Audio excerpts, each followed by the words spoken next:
Hey everybody, I'm back, and this time I'm going to look at Trials of Fire. This is a bit of a relook, actually. I did a video on this back in early January 2020, and I don't know if that was because that was when this came out in early access or just when I finally got my own hands on it. But I love this game. I've been playing it for the last, over a year, and on and off. When they put out new updates, it's been a lot of fun to sort of watch this game mature and grow, watch the mechanics evolve a couple different iterations, and have the opportunity to, kind of haunt the Steam forums and watch people provide feedback and critique the game as it went along. And it was a fun experience. But it's over now because the game is live with 1.0 as of when you see this video on Friday, April 9th. I'm recording it just a little bit earlier than that. I got a preview build that I'm able to play with, and I have just launched it for the first time, and the only thing that's happened off camera is the game said, hey, you've got early access data. Do you want to blow it all away and start from scratch? And I said, hell yeah, after making a backup copy on my hard drive first, just in case. Okay, so there's a combat tutorial that it recommends, and even though I feel like I know how to play, I'm going to do the combat tutorial for the first part of this video, but before I do that, I'm going to talk a little bit about what this game is and how you can play it. So, if you were to click Choose Adventure, let's say, for example, you've already done the tutorial, you're ready to play, you'll go Choose Adventure. Now, you'll choose a difficulty. I can't give you advice here on this one, just read these tips. I myself would play on medium most of the time. Sometimes I like to play these kinds of games on easy just to see like the content, like the different abilities and cards and items you can find and all the cool enemies you can fight. Because you're playing easy, you're probably going to be able to get to the end game or the late game stuff. But normally I'll play something like this on medium. Okay, so here we have our quest, our party, and our items. So starting with the quest tab, you'll pick either Trial of Fire, which is the default, and something I've never done, infinitely replayable custom quest, where the challenges are different every time. And then, this is sort of like your traditional Slay the Spire type run, where you're just trying to get as far as you can before you die. And then you've got quests. These are like kind of nice little starter quests that have stories. They have chapter beats.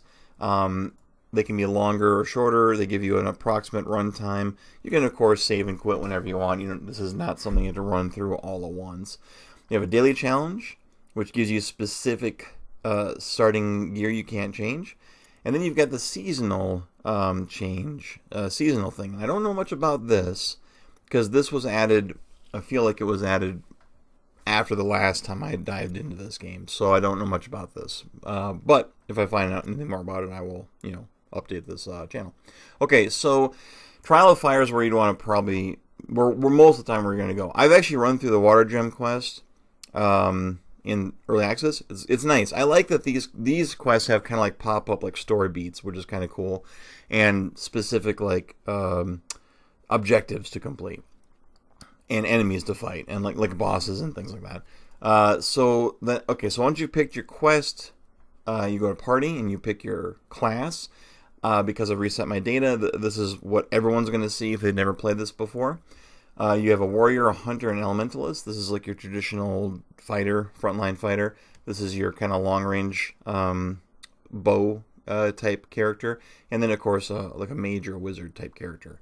And then you've got items, which I don't have anything unlocked, but once you've played a little bit and played the classes a little bit, you'll unlock new starting equipment to change out.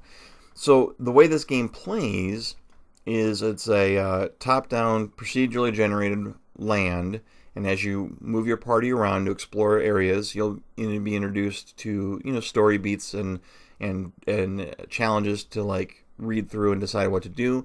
Many of them will lead to combat, and the combat is deck-based. Each of these classes, each of these characters has a Slay the Spire style deck of class cards and equipment item cards.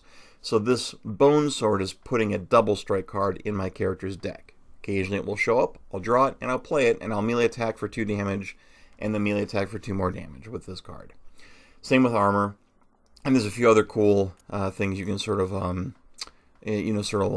equip, offhand weapons and gear, potions that might add like a haste card to your deck, things like that. It's very, very cool, so the items are really neat. And then as you play these characters, they gain soul level, I think it's called, and that will unlock further cards for those decks that you can potentially see when you level up the characters. So we'll get a look at that at some point, but for now, that's the gist of the game. Let's take a look at the combat. Okay, look at this. Here we go. This is what the game looks like. Over the course of your journeys across Ash, you will encounter monsters and hostile denizens of the land. Combat is turn-based and requires the tactical use of your party's skill cards to defeat the enemy. Each hero brings a unique deck of cards to combat, representing their training, innate abilities, and equipment. Halfway through reading that, I realized I have no idea if this is recording correctly or if the audio is okay, so I'm going to take a quick break right here and just review what I've recorded so far, and then I'll be right back seamlessly through the magic of editing. Hopefully. I'm not super good at editing. We'll see how it goes. Alright, rambling over. Okay, I'm back. Everything seems fine. I was just being paranoid. Unless, now having stopped the video, there is a problem I've reintroduced into this recording, but I guess we're just going to have to roll the dice. Okay. So, we're going to go into this combat tutorial. To win a battle, you have to defeat all enemies on the map by reducing their health to 0. Here, your hunter and warrior heroes are facing off against a pair of injured charred warriors. Okay, so that's these guys right here. Alright, skill cards. Everything your heroes can do in battle is driven by the skill cards they have in hand. Skill cards serve as your available actions, and also the actions you will need to pay for those actions. Oh, resources you will need to pay. I got distracted because a cat attacked my door trying to get in while I'm reading this. So basically, your cards can be used both to generate the willpower you see in the upper right corner, the 1 right here, to play the card, and they can actually be discarded and used to move a couple spaces. I'm sure they'll cover that stuff. And of course, you use willpower to play these cards and do the thing that they say they do. So each member of your party has their own hand of cards, highlighted on the screen now. Color of the top of a hero's card matches the color of the hero's counter on the battle map. I don't know if I ever knew that. Okay. Alright, that's cool. Your skill cards are very versatile, as we will see, but we will start by trying out some of the basic skill card actions. Okay, so playing cards. You now have 4 cards in hand, 2 for each character. That's blowing my mind that I never noticed that the blue guy had blue cards. Wow. Alright, anyway. Each with one of the following basic actions: move, melee attack, range attack, and defend. Hover over each card in turn for a detailed description on the right and of how the action works, and then click and drag from the card to an appropriate target. The block card does not require a target, it's simply dragging on the battlefield. Okay, so this is stay up while we do this, I guess. So you can move. What's nice about movement cards, this is something that I remember changing during early access, is when you play them, you can move to and then gain a willpower from them. That makes them very nice. We have 3 willpower currently, and we can play every card. We have a 1 cost here and a 2 cost here. So there's no reason in the world not to just play our cards. We don't have to do anything else. So we're gonna range attack 2 this guy, or range attack 3. Sorry, it's gonna give us a little preview of how much damage we're gonna be dealing. Very, very cool. Now we're gonna move up. There we go, and we're going to. This isn't really explained how to, I won't go ahead. We'll just play what we're supposed to. Okay. And then do that. Alright, excellent. Don't worry if you didn't get everything straight away. You can hover over a card anytime and bring up a description of its in-game effects. Alright, when you're done, and you enter. Okay. Now they get to go. After you click, actually I don't think they got to go. I think it's a new turn. After you click end turn, each of your heroes will draw 3 new cards from their personal decks, so you have a fresh set of cards ready for your next turn. Now that you have picked up the basics, let's learn about willpower. Most skill cards require willpower to play. Actually, I kind of already explained that, I guess, so we'll just move on. Power Shot. You should be able to finish off one of the charred warriors with your Power Shot card, but it costs 2 willpower, so you first need to generate 2 points of willpower. Known cards. This is, I think, because when you're hovering over the enemy's deck, which is behind this, I think. It gives you that known cards thing. To generate a card will cost 2. Any skill can be recycled.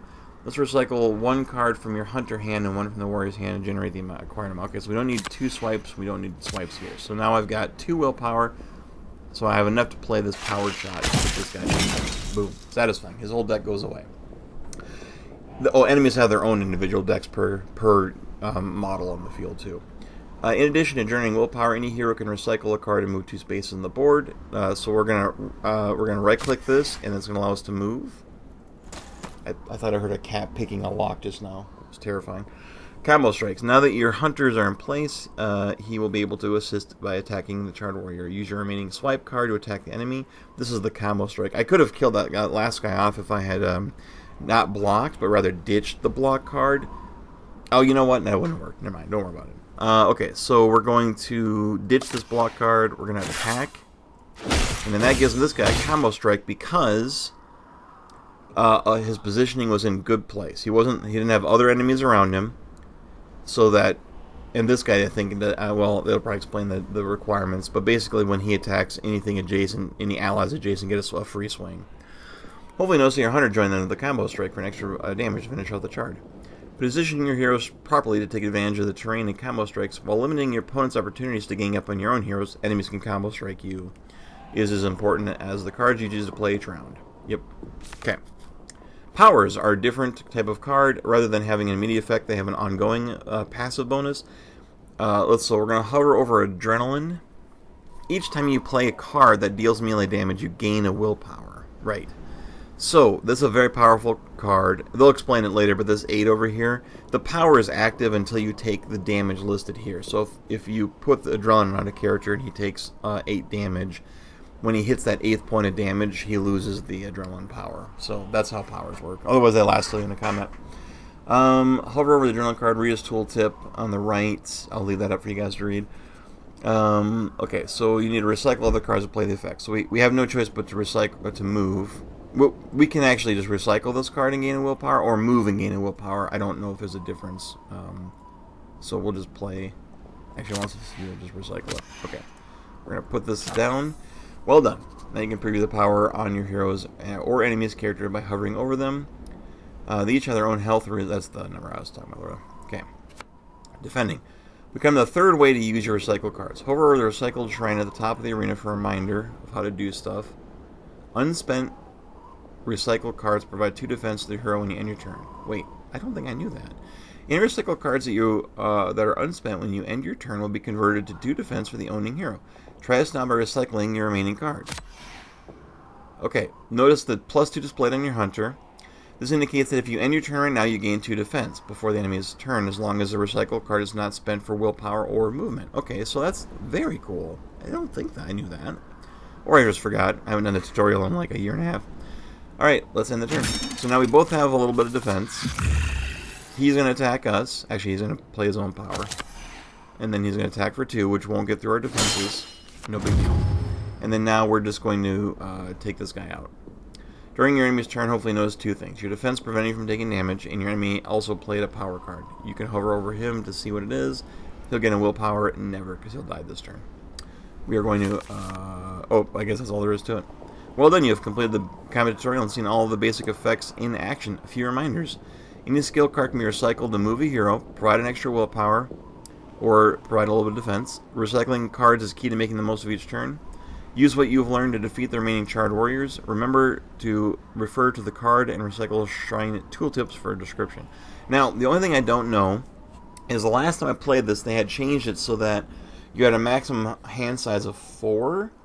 Well, not a maximum hand size, but what they had, how it used to be and how it might be again, is you draw 3 cards at the start of the combat, and then if you have fewer than 3 cards on your next turn, you draw up to enough cards to get back to 3 again. At some point, they changed it so you could have 4 cards in your hand. So if you played 3 cards and had 1 left you wanted to save, you could save it.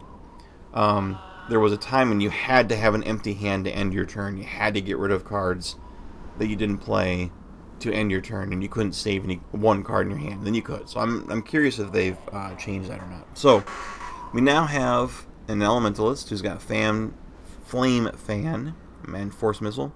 We're going to immediately ditch this swipe card because I don't really want her to be in melee anyway. This doesn't cost anything. However, there's a hidden cost to something that costs nothing. I can play this for free. It won't cost any willpower, but I also lose a potential point of willpower I could have by recycling it. We want to take this guy out. These guys are pretty tough. They have 8 health left. We don't really need to move her. Let's just attack and let combo strikes finish this guy. Wonderful. Okay. Let's now move her here and then ditch the swipe. Now we have, let's see, magic attack 2 on a target within 3 spaces and then a random enemy within 2 spaces of that target. If this guy was a little closer, force missiles would hit both of them. This is a cone that looks like this. So I could hit... Yeah, they're just too far apart. Alright, let's go ahead and play this. This guy cannot target this guy because that rock is in the way. But we could move and shoot. And then let's force missile. Oh, he's out of range. Okay, so we are going to... We're going to move up. I'm tempted to end my turn to see if it'll let me. Heroes cannot... You cannot end your turn if your heroes have more than one card in hand. More than one card in hand. Okay, so I can end my turn if I want and keep this card. I don't want to, but it's good enough. Alright, good enough. I mean, I guess I could have saved it so that I could have waited for these guys to get closer, which they just did. Ow. No big deal. Alright, talents. In addition to their skill cards, each hero has a unique talent that you should be aware of. Talents are a once per turn ability that will trigger automatically under certain circumstances. Mouse over a hero to check on their talents and try to make the most of your talents every turn. The gem underneath a hero's portrait indicates whether their talent can be triggered this turn. Alright, so...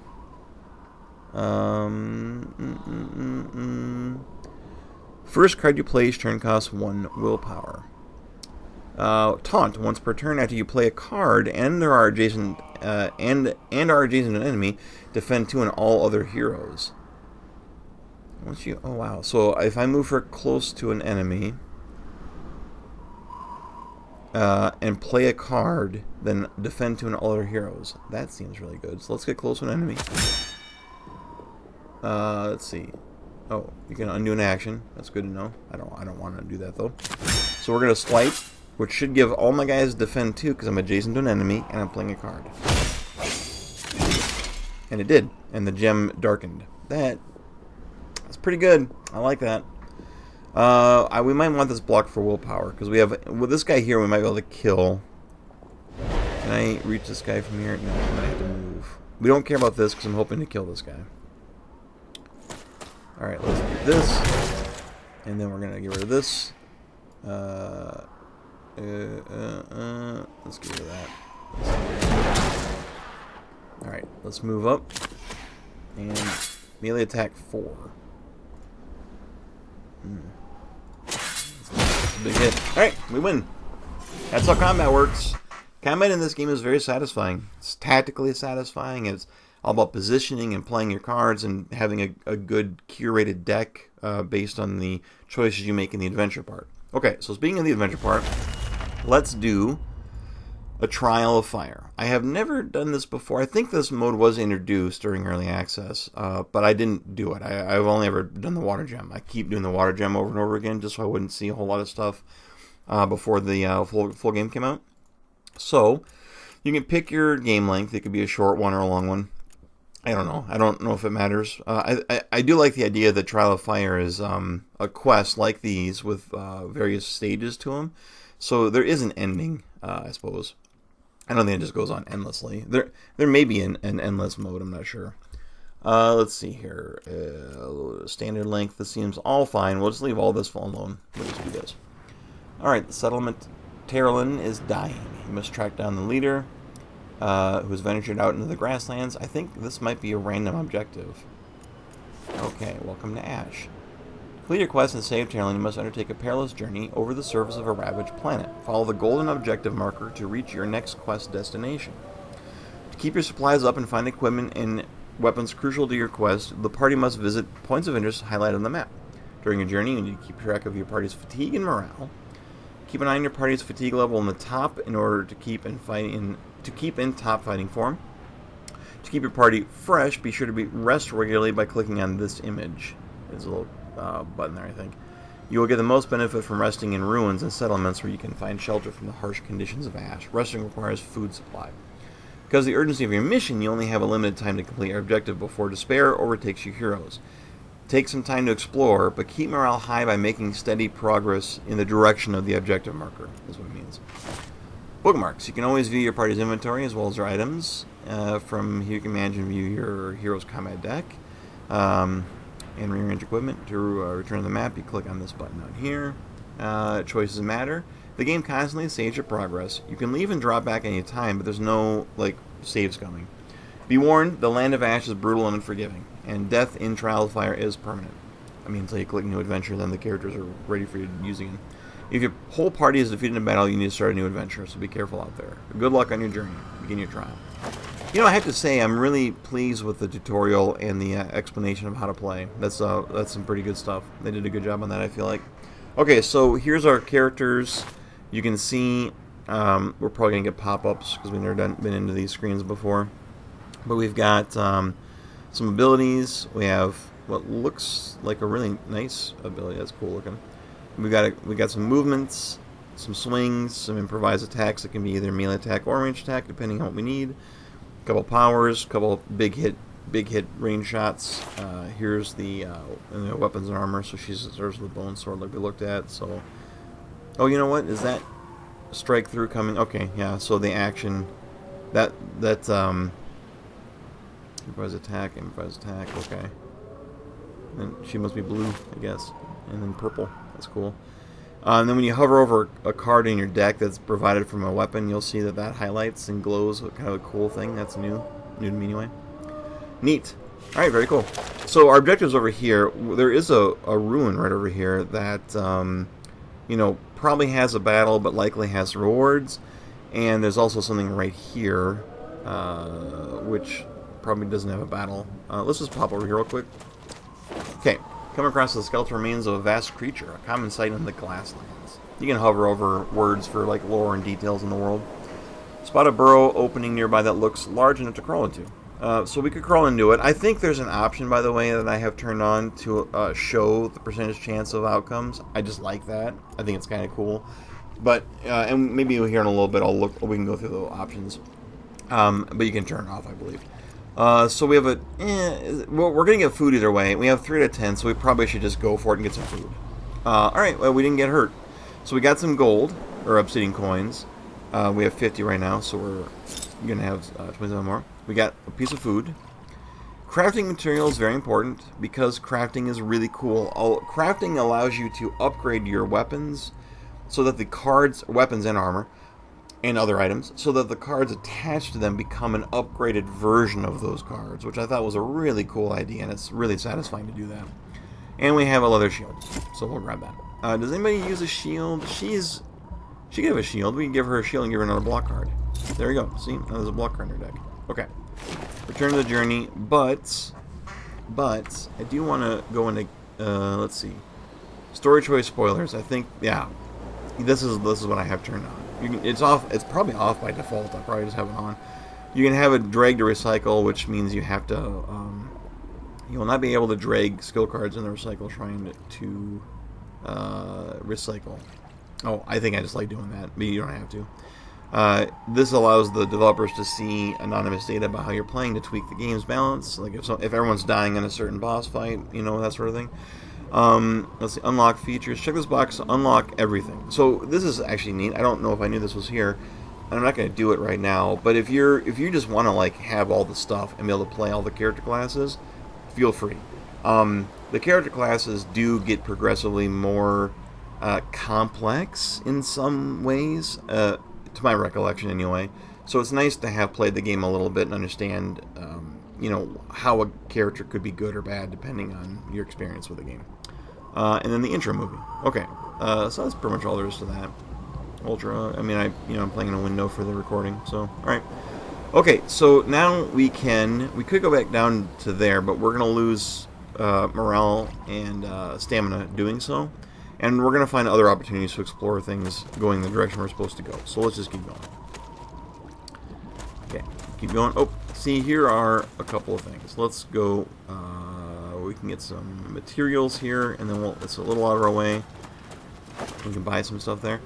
Let's see. A plume of smoke alerts you to a burning caravan up ahead. Bodies of ratlings and humans litter the area. Attempt to salvage something from the caravan before it's consumed. Could take damage from it, but will probably succeed. We did succeed, and we got a big old hammer with a really fun card. Melee attack 5. The target discards a random active power. That's pretty good. Crafting materials. Okay. Is this a... who can use this? The Enchantress can use it. Interesting. But I don't really want her... the Elementalist, I don't really want her to be in melee, though. So do I like this more than Double Strike? Double Strike does 4 damage, but it's double attack. And the reason that that's extra important is when you have 2 attacks back to back, and you've got someone in range to give you a combo attack, you're going to trigger their combo attack twice, which can be meaningful. But I do like this, because it does a little more damage, but discarding a random active power is cool. Now I don't have to choose. I can actually put it in her other hand and have both, which is what I'll do for now. So let's go to this town, because we can buy supplies, including food, potentially. In the remains of a human settlement that has been taken over by ratlings. A few guards are blocking the path ahead and spot you and demand a toll. Okay, tell them you wish to sell items in the markets, tell them you wish to buy items in the markets, and engage in combat. Okay, so this is a human settlement that's been taken over by ratlings. Maybe we could fight the ratlings. Maybe we'll be rewarded saving the settlement. Let's fight the ratlings. I want to fight anyway, so we're gonna fight the ratlings. Okay, now the game world gets more and more dangerous as you progress through the segments of the story beats. So right now we're facing off a couple low-level enemies. As we progress through the game world, we're going to get more and powerful items. We're going to gain levels and get access to more and more powerful cards. And the enemies will become tougher as well, evolving into higher forms of... we won't fight Rattling Bowmen. Maybe we'll be fighting Rattling Sorcerers, things like that. Dragons and such, like all kinds of crazy stuff that I've seen and heard about. But for now, we're fighting these Rattlings. And we can assume that they want to be at range, so we probably should just advance as best we can. We'll gain willpower at the start of our next every turn, and then what I'm going to do is so this power has 4 toughness. I'm actually going to discard this to keep it for defense, and I think the smart move is for all of us to try and keep our health as high as we can. So we're going to do the same thing here. Defend 2 after making a melee attack. We can't actually get close enough to do anything, so we're gonna just defend. I'm gonna leave that in my hand because I do want that in my hand for later. And I got 3 points now. Of course, if I spend 2 of it, these guys will lose their defensive bonuses they're gonna get. So I'm going to actually probably just defend myself, but I have to get rid of some cards. I'll keep 1 force missile. Okay. There we go. Then move. You can click the range attack 1. That's not too bad. See, that's okay. Of course, they all shoot the same guy. Alright. That's not too bad. So now let's see, this power here, I think, yeah, it's taking a point of damage. It's down to 3. Alright, so we've got this. This could be a ranged attack 2 that hits anything directly behind it. That's pretty cool. We gain a point of willpower at the start, so that's handy. I don't need to move. Actually, you know what? I will move, because the melee attacks are more damaging. So we're going to hit this guy. Wow. We're going to take this guy down. Okay. Wild Swing can do a lot of damage. Blow to the head. Here it is. These guys don't need powers anyway. We have no movement. We're going to have to get real close, and I think it's probably worth doing this. We don't need this. We don't need this. Knock that guy around. Okay, within 3 spaces. 1, 2, 3. Perfect. Not perfect. I don't have enough willpower to finish that guy off. Okay, that's fine. We did what we could, and all of us had defense.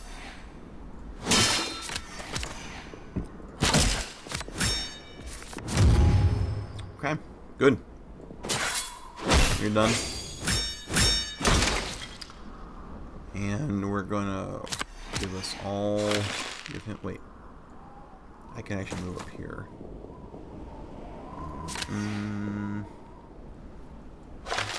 It's not going to trigger anything.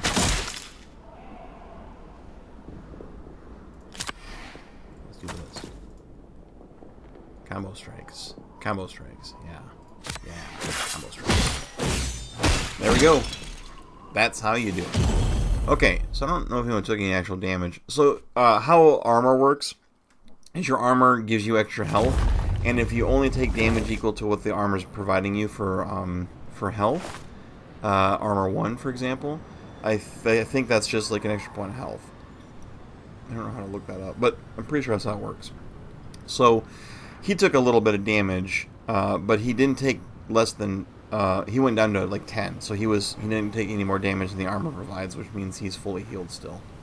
Okay, so let's get back to level up. Oh yeah, so I can level someone up. I actually want to level her up, I think. How do I get back? Drag a skill card from below or place it. Return to adventure. I want to level up somebody else. Actually, I don't know if I care. And I probably shouldn't have been messing around with the inventory screen. So that's fine. We're going to level... whenever you get through a fight, one of your characters gets to level up. And you have to pick someone who hasn't just leveled up. So eventually they all kind of stay at the same level. So he can either level up or he can upgrade, I think. Yeah, so I could upgrade his power shot. Let's just do this. So you can see it does more damage if I upgrade that. Upgrade his improvised attack. I can upgrade his focus, becomes focus plus, which makes it cheaper in this case, which is really good. Every time you play a card that deals range damage, gain a willpower. Obviously, that's super good because he's going to be doing a lot of range for us, hopefully. But I could get a new card and replace one of his old cards. As an example, I don't really want these swipe cards in here because I kind of like the idea of keeping him back. Now, on the other hand, you know, having some melee cards makes it easy to perform combo strikes with the fighter, who's going to be, you know, kind of in melee a lot. So what do we got here? Cover shot, range attack 3. Then, if you are adjacent to an obstacle, defend 4. That's absolutely amazing. Signal shot, range attack 3. Then activate all other friendly characters. So when you activate a character, it puts a spinning, glowing animation around them and lets you give them a free movement of up to 2 squares. So this would give you a range attack 3 and then let you move your other 2 characters, which is obviously very critical. Deadeye. All range attacks just have plus 2 damage. That's obviously amazing. And then Shelter. Move to any other friendly character, then defend 2 and activate that character. Oh, that's also... that's a new one, I think, to me. Cover Shot's really cool. I mean, we could replace Power Shot with it. Like, it's better than Power Shot. And if you upgrade it, it's better than Power Shot anyway. Let's just grab that. It's very cool. Okay, we're going to take the gold and leather bracers, which gives quick step, which is move 2 and then draw a card, and it costs nothing to do that. Now, you don't get a willpower like you do with normal movement cards, but that's still pretty cool. And it gives you a point of armor. Almost as important to note. So we can rest. We won't want to rest necessarily right where we are. Oh, actually, I guess we could because we're in a settlement, aren't we? Traveling non-stop now would be a good time to stop and rest before your heroes are too tired to fight effectively. The more sheltered your location... yeah, that's right. This is like a good... We're sheltered here. We're in a civilization, so we get bonus to our stamina and health. Now, I don't know if I would normally rest right here, but it looks like the game is asking me to, so I'm going to go ahead and do that. So when you're in camp, you can do a couple things. You can just rest. You can upgrade an item, which we don't have anything that qualifies, but if we did, you can kind of see like what would happen, which is this card would get upgraded. What's this cool card here we like? So this guy would become, wow, melee attack 7. So upgrading equipment is obviously really desirable because some of the equipment cards attached to them are obviously very, very powerful. Like double strike with 6 damage is really good. But we're not going to do that because we don't have the equipment. If we had any mystical herbs, we could meditate, which will allow us to upgrade or forget the class cards from a hero, making our core deck that much stronger. If someone has suffered an injury, which can happen, usually through story events, like a broken arm, for example, you can heal the injury here with mystical herbs. But we're just going to rest because we don't actually have anything to do. And we're going to break camp, and we're down to 3 food. So There you go. So we've been at this for just about the right amount of time, about half an hour, and I think that's a really good stopping point. We've seen some of what the game has to offer and the core gameplay. We've gotten a chance to look at most of that. So I'm going to put a stop here, and I hope you've enjoyed this look at Trials of Fire. This is, like I said before, this is the full version. Between my recording this and the actual launch of the game in a day or so, I don't know what will have changed, if anything, from the build I'm playing. Probably not much.